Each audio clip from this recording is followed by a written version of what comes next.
अस्सलाम वालेकुम ninth class students, मैं आपको फ़िज़िक्स की क्लास में वेलकम करता हूँ। आज हम शुरू करेंगे चैप्टर नंबर 3 डायनेमिक्स। जैसा कि आपने पढ़ा था branches of physics chapter number 1 में पहले पेज पे, ये देखें जी, पेज नंबर 3 है। आपने पढ़ा था mechanics. It is the study of motion of objects, it's causes and effects. ठीक है, मैकेनिक्स की डेफिनेशन पढ़ी थी। आगे मैकेनिक्स की दो ब्रांचेस होती हैं। पहली ब्रांच आपने दूसरे चैप्टर में पढ़ी थी जिसका नाम था काइनेमेटिक्स, और दूसरी ब्रांच अब पढ़ेंगे डायनेमिक्स। मैकेनिक्स में आपने मैकेनिक्स की दो ब्रांचेस हैं, काइनेमेटिक्स, डायनेमिक्स। काइनेमेटिक्स में आपने स्टडी ऑफ मोशन पढ़ा था without discussing cause of motions, जिसमें आपने वेलोसिटी, एक्सेलरेशन, स्पीड, इसके बारे में पढ़ा था पिछले चैप्टर में, चैप्टर नंबर 2 में। जबकि डायनेमिक्स में आप पढ़ेंगे study of motion and it's causes. Causes से क्या मुराद है? काजेज़ से मुराद होता है वजह, मोशन की वजह। और आपको पता है मोशन की वजह क्या होती है? फोर्स। ठीक है, तो फोर्स क्या है? मोशन की वजह है। तो अब हम इस फोर्स को डिस्कस करेंगे कि फोर्स क्या होती है। फोर्स को आम लैंग्वेज में पुश या पुल कहेंगे। ठीक है, पुश या पुल ये फोर्स होती है। ठीक है, लेकिन साइंटिफिक लैंग्वेज में इसको फोर्स कहेंगे। तो फोर्स क्या होती है? ये तीन तरह के काम कर सकती है। या तो किसी रेस्ट पे जो बॉडी है उस पे फोर्स लगा के उसको मूव कर सकती है, या कोई मूव की हुई बॉडी को फोर्स लगने से वो रेस्ट पे चली जाती है। ठीक है, तीसरी सूरत क्या हो सकती है कि फोर्स उसकी डायरेक्शन को चेंज कर सकती है। ठीक है, तो फोर्स तीन काम करती है। किसी रेस्ट पे जो बॉडी है उसको मूव कर सकती है। अगर मूव नहीं भी करती तो वो मूव करने की कोशिश करती है, टेंड टू मूव। या कोई बॉडी मूव कर रही है तो उसके ऊपर वो फोर्स लगा के, आप फोर्स जब लगाते हैं तो वो रेस्ट पे आ जाती है। तीसरी क्या है कि हम उसकी डायरेक्शन को चेंज कर सकते हैं, यानी बॉडी की स्पीड को चेंज नहीं करते, सिर्फ उसकी डायरेक्शन को चेंज कर देते हैं। तो ये तीन काम कोई भी फोर्स कर सकती है। तो हम इसकी डेफिनेशन लिखते हैं। A force can change, आपकी ये डेफिनेशन पेज नंबर 58 पे ये लिखी है। The force moves or tend to moves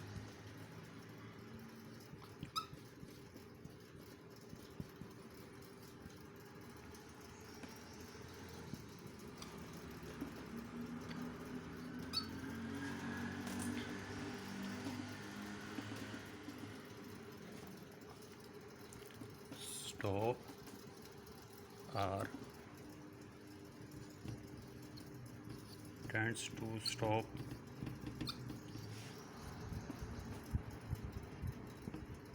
the force can also change the direction of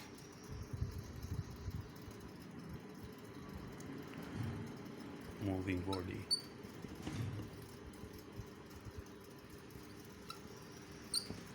ठीक है, तो फोर्स क्या कर रही है? द फोर्स मूव्स और टेंड्स टू मूव, स्टॉप और tend to stop. The force can also change the direction of moving body. ठीक है, इसमें तीन चीज़ें आ गई। पहली तो ये एक रेस्ट पे जो बॉडी होती है उसको मूव करती है या मूव करने की कोशिश करती है। जैसे कि किसी चीज़ को आप किसी गाड़ी को धक्का लगाते हैं तो ये मूव करनी शुरू कर देती है, या बाज़ बार मूव नहीं भी करती। वो इसलिए मूव नहीं करती कि उसकी टायरों के और जो रोड होती है उसके दरमियान एक फ्रिक्शन होती है। अगर वो फ्रिक्शन ज़्यादा है और आपकी फ़ोर्स कम है तो वो मूव नहीं करेगी। ठीक है, अगर आपकी फ़ोर्स ज़्यादा हो जाती है और फ्रिक्शन की फ़ोर्स कम है तो वो मूव करेगी। ठीक है, लेकिन अगर मूव नहीं भी कर रही तो इसका ये मतलब नहीं कि आप फोर्स नहीं लगा रहे, आप फोर्स लगा रहे हैं। इसी तरह कोई चीज़ मूव कर रही है तो आप उसको रोकने की कोशिश करते हैं, या तो आप रोक देते हैं या रोकने की कोशिश करते हैं, दोनों सूरतों में आप फोर्स लगा रहे हैं। तीसरा है कि आप उसकी डायरेक्शन को चेंज करने की कोशिश करते हैं कि जो बॉडी मूव करती आ रही है आप उसकी वेलोसिटी को कोई चेंज नहीं करते, सिर्फ उसकी डायरेक्शन को चेंज कर देते हैं फोर्स लगा के। तो आप फोर्स से ये 3 काम कर सकते हो। ये तो होगी इसकी डेफिनेशन। इसके साथ आप और 4 चीज़ें लिखेंगे। सबसे पहली चीज़ आप क्या लिखेंगे? सबसे पहले लिखेंगे इसका जो कि ये वेक्टर क्वांटिटी है या स्केलर क्वांटिटी है। It is a vector quantity.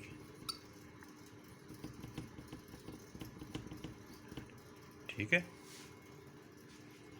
दूसरा क्या लिखेंगे? इसका सिंबल क्या है? इट्स सिंबल या इट्स रिप्रेजेंटेड बाय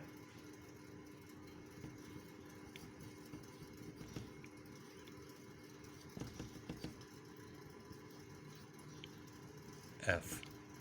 ये एफ से रिप्रेजेंट किया जाता है। ठीक है, तीसरा क्या लिखेंगे? इसका यूनिट क्या है? Its unit is Newton. इसको न्यूटन यूनिट में मेजर करते हैं और इसका सिंबल है एन। और चौथी चीज़ क्या लिखेंगे? इसका फार्मूला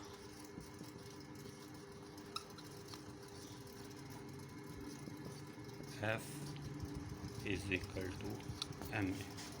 ठीक है, it's formula is F is equal to M A. ये 5 चीज़ें। पहली तो आपने डेफिनेशन लिखनी है इसकी, फिर आपने बताना है कि ये वेक्टर क्वांटिटी है कि स्केलर क्वांटिटी है। दूसरा आपने बताना है कि इसको किस सिंबल से ज़ाहिर किया जाता है, यानी कि एफ से रिप्रेजेंट किया जाता है।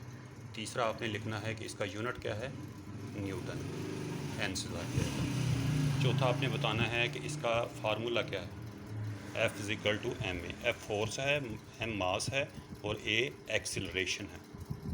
ठीक है, ये इसका फार्मूला। इसका प्रूफ भी आएगा आगे, तो वो आगे चल के हम पढ़ेंगे। इसका ख्याल फार्मूला इसका याद कर लें। मैंने पहले भी बताया था, जब भी आपको कोई ये डेफिनेशन पेपर में आती है 2 नंबर की, फोर्स की डेफिनेशन। ठीक है, तो और जब भी आपने डेफिनेशन लिखनी है तो उसमें आपने 5 चीज़ें लिखनी हैं। एक तो पहले उसकी डेफिनेशन लिखनी है, फिर आप बताना आपने कि ये वेक्टर क्वांटिटी है कि स्केलर क्वांटिटी है। फिर आपने इसको बताना है कि इसको रिप्रेजेंट किस लेटर से किया जाता है।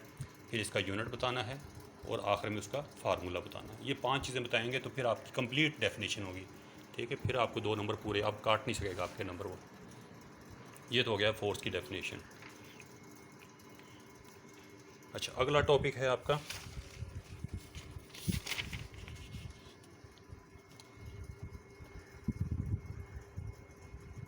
इनर्शिया। इसी पेज पे 58 पे इनर्शिया। इनर्शिया क्या है?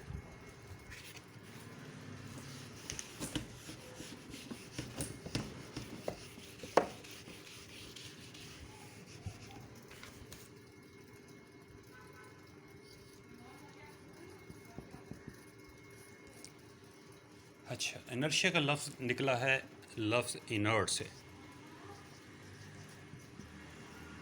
इनर्ट, इनर्ट का मतलब क्या है? ना करना या ना कर सकना। ना करना या ना कर सकना। इस लफ्ज़ को आपने फिज़िक्स में भी पढ़ा, इसमें केमिस्ट्री में भी पढ़ा होगा। Inert gases. इनर्ट गैसेस कौन सी होती हैं? जो किसी दूसरी गैस के साथ रिएक्शन ना कर सकें, या किसी मेटल के साथ या किसी और चीज़ के साथ रिएक्शन ना कर सकें, तो उसको कहते हैं इनर्ट गैसेस। ठीक है, तो ये लफ्ज़ आपने उधर पढ़ा हुआ है। अब फिज़िक्स में इसका क्या मतलब है? फिज़िक्स में इसका मतलब है कि हर बॉडी के अंदर एक प्रॉपर्टी पाई जाती है कि वो अपनी स्टेट ऑफ मोशन को चेंज नहीं कर सकती। स्टेट ऑफ मोशन को भी हर बॉडी जो होती है यूनिवर्स में, वो अपनी स्टेट ऑफ मोशन को चेंज नहीं कर सकती। स्टेट ऑफ मोशन क्या होता है? दो होती हैं। नंबर एक रेस्ट, दूसरा मोशन। ठीक है, कोई बॉडी या रेस्ट पे होगी या मोशन में होगी। और हर बॉडी के अंदर ये करैक्टरिस्टिक पाई जाती है, ख़ुसूसियत पाई जाती है कि अगर वो रेस्ट पे है तब भी, अगर मोशन में है तब भी, वो अपनी स्टेट को चेंज नहीं कर सकती। अब इसकी एग्जांपल से मैं समझाता हूँ उसको। फ़र्ज़ करें कि कोई भी चीज़ है, भले चेयर है, एक कमरे में एक चेयर पड़ी हुई है, ठीक है, तो वो मैं उसको रखता हूँ तो वो 1 साल बाद देखता हूँ तो उधर ही पड़ी हुई है, 2 साल बाद देखता हूँ तो उधर ही पड़ी हुई है। ठीक है, तो मैं क्या अंदाज़ा लगाता हूँ कि वो अपनी जगह चेंज नहीं कर सकती। ठीक है, वो आप मूव नहीं कर सकते अपने आप। तो इस करैक्टरिस्टिक को कहेंगे इनर्शिया, कि वो अपनी स्टेट को चेंज नहीं कर पा रही, और ये हर किसी में है। दूसरी स्टेट है मोशन की। एक बॉडी अगर मोशन में है तो वो अपनी स्टेट को चेंज नहीं करती, वो हमेशा मोशन में रहती है। आप कहेंगे कि चीज़ें तो रुक जाती हैं। अगर एक बॉल है, एक स्मूथ सरफेस पे मैं उसको रोल करता हूँ तो वो थोड़ी देर बाद जाके रुक जाता है, स्टॉप हो जाता है। लेकिन मैं देखता हूँ कि ये मूव रुक गया है, वो फ्रिक्शन की वजह से रुक गया। मैं अगर फ्रिक्शन को कम कर दूँ तो वो और ज़्यादा फासले पे जाएगा, अगर और फ्रिक्शन को कम कर दूँ तो वो और दूर तक जाएगा। ठीक है, तो जितनी फ्रिक्शन को कम करता जाऊँगा वो उतना दूर जाएगा। तो अगर मैं फ्रिक्शन को ज़ीरो कर दूँ तो वो हमेशा के लिए मूव करता रहेगा। लेकिन अर्थ पे फ्रिक्शन को ज़ीरो करना मुमकिन नहीं है, तो इस वजह से वो कहीं ना कहीं जाके रुक जाता है। इसकी एग्जांपल हम स्पेस में देख सकते हैं। स्पेस में अगर कोई बॉडी मूव करती है तो उसके ऊपर कोई फ्रिक्शन नहीं होती, तो वो बॉडी हमेशा के लिए मूव करती रहती है। स्पेस में आपने देखा होगा, अगर स्पेस शटल से कोई एस्ट्रोनॉट बाहर निकलता है तो वो उसने रस्सी बांधी होती है अपने साथ, क्योंकि अगर रस्सी नहीं बांधेगा, अगर स्पेस में अगर निकल गया वो, तो फिर वो हमेशा के लिए उसी स्पीड के साथ वो स्पेस में मूव करता रहेगा, वापस नहीं आ सकेगा। इसी वजह से कि क्योंकि उसके अंदर वो एबिलिटी नहीं है, वो करैक्टरिस्टिक नहीं है, वो प्रॉपर्टी नहीं है कि वो खुद रुक सके। ठीक है, उसे रुकने के लिए किसी फोर्स की ज़रूरत पड़ती है। ठीक है, ये लॉ सबसे पहले गैलीलियो ने हमें बताया था। ठीक है, इसको एक लॉ की शक्ल में हमें न्यूटन ने फिर दिया आगे जाके। तो इस प्रॉपर्टी को स्टेट जो बॉडी अपनी स्टेट और मोशन को चेंज नहीं कर पाती, इसको कहते हैं इनर्शिया। ठीक है, इनर्शिया में 2 स्टेट्स होती हैं, रेस्ट की और मोशन की। ठीक, अब मैं इसकी डेफिनेशन लिखता हूँ। ये आपकी डेफिनेशन पेज नंबर 58 पे ये लिखा है, inertia of a body is the property due to which it resist any change in the state of rest और मोशन। ठीक है, ये आपने लिखनी है और याद करनी है। इसके बाद इसकी एग्जांपल्स दी हुई हैं। ठीक है, मैं भी कोई दो एग्जांपल आपको देता हूँ। फ़र्ज़ करें जिस तरह अर्थ है, अर्थ जो है वो सन के गिर्द रिवॉल्व कर रही है। ठीक है, तो वो लाखों सालों से, हज़ारों सालों से, लाखों सालों से वो मूव कर रही है सन के इर्द गिर्द, सूरज के गिर्द। क्यों मूव कर रही है? क्योंकि उसके ऊपर कोई फ्रिक्शन नहीं है। जब फ्रिक्शन नहीं होती तो बॉडी हमेशा के लिए मूव करती रहती है। दूसरी एग्जांपल है, अगर एक बस में जा रहे हैं, 2 पैसेंजर हैं उसके अंदर, तो जब वो स्टार्ट होती है तो पैसेंजर पीछे की तरफ गिर जाते हैं, क्योंकि उनके पाँव जो होते हैं वो बस के साथ मूव करने शुरू कर देते हैं, ताकि ऊपर वाली बॉडी होती है वो रेस्ट पे होती है, तो वो पीछे की तरफ गिर जाते हैं। ठीक है, पाँव आगे चले गए, बॉडी वहीं रही, तो वो पीछे की तरफ गिर गए। इसी तरह जब वो ब्रेक लगाता है तो पाँव जो होते हैं वो बस के साथ रुक जाते हैं और वो बॉडी जो होती है वो मूव करती रहती है, तो वो आगे की तरफ गिर जाते हैं। तो ये 2 एग्जांपल्स हैं, ठीक है। इसमें भी 2 एग्जांपल दिए हुए, एक ग्लास वाली सिक्का, ये कार्डबोर्ड को जब अगर मैं स्ट्राइक करता हूँ तो वो कार्डबोर्ड निकल जाता है, सिक्का जो है शीशे ग्लास के अंदर गिर जाता है, ठीक है। ये 2 एग्जांपल्स की इसकी इनर्शिया की।